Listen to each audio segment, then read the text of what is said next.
You gotta.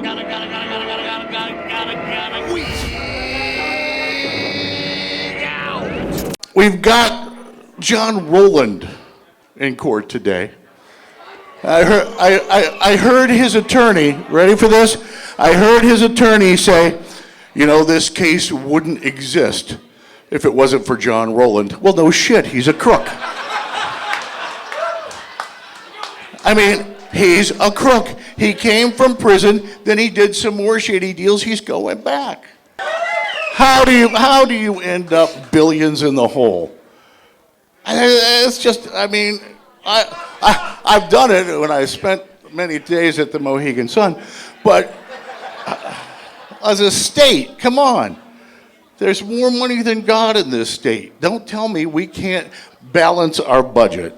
Sunday, first day of spring. It's gonna snow.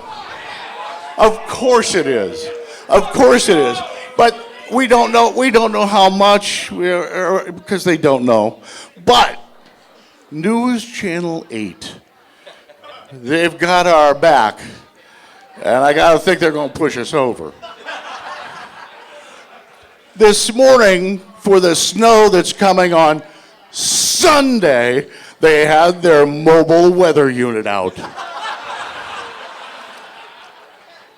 I couldn't believe that intro. And then they're driving down the road, and as you can see, there's nothing going on now. And it is a Friday. See? I got kind of waylaid there. We went around and around. But it is here and it's now, and you have... Yeah.